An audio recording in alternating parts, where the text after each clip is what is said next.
ایک دفعہ مکہ مکرمہ میں ابو بکر نامی ایک شخص رہتا تھا۔ وہ نبی کریم صلی اللہ علیہ وسلم کے قریبی ساتھی اور پیارے دوست تھے۔ حضرت ابو بکر اپنی شفقت، سخاوت اور شفقت کے لیے مشہور تھے۔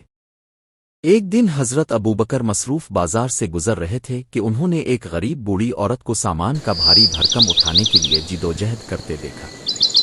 اس کا چہرہ تھکا ہوا تھا اور اس کے ہاتھ تھیلوں کے بوجھ تلے کانپ رہے تھے۔ ابو بکر بغیر کسی ہچکچاہٹ کے اس کی مدد کے لیے دوڑ پڑے۔ اس نے ایک گرم مسکراہٹ کے ساتھ اس کا استقبال کیا اور کہا، السلام علیکم پیاری بہن، مجھے ان بھاری تھیلوں میں مدد کرنے دو۔ حضرت ابو بکر نے اس کے ہاتھ سے کچھ تھیلے لیے اور خوش دل کے ساتھ لے گئے۔ جب وہ ایک ساتھ چل رہے تھے تو ابو بکر کو معلوم ہوا کہ بوڑھی عورت ایک بیوہ تھی جو اکیلی رہتی تھی۔ اس کے پاس اس کی کفالت کے لیے کوئی خاندان نہیں تھا اور اس کے لیے زندگی مشکل ہو گئی تھی۔ ابو بکر نے اس کے لیے ہمدردی کا گہرا احساس محسوس کیا۔ صرف گروسری میں اس کی مدد کرنے کے بجائے ابو بکر نے اپنی زندگی میں ایک مثبت تبدیلی لانے کا فیصلہ کیا۔ اس نے اس سے اس کی ضروریات کے بارے میں پوچھا اور دریافت کیا کہ اس کے گھر کی مرمت کی ضرورت تھی۔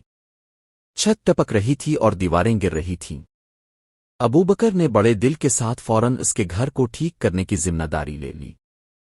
اس نے ہنر مند کارکنوں کا ایک گروپ اکٹھا کیا اور تمام ضروری سامان فراہم کیا۔ انہوں نے انتھک محنت کی یہاں تک کہ بوڑھی عورت کا گھر ایک آرام دہ اور محفوظ گھر میں تبدیل ہو گیا۔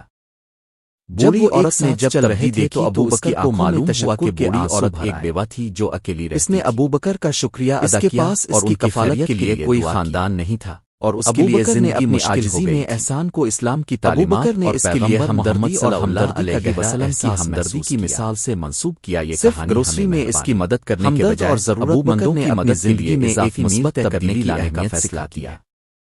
ابو بکر کے اعمال اسلام کے بارے میں اور پیغمبر دریافت کیا کہ اس کے گھر کی مرمت کردار کی عکاسی کرتے ہیں۔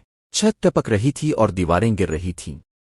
ابو بکر نے بڑے دل کے ساتھ فوراً اس کے گھر کو ٹھیک کرنے کی ذمہ داری لے لی۔ اس نے ہنر مند کارکنوں کا ایک گروپ اکٹھا کیا اور تمام ضروری سامان فراہم کیا۔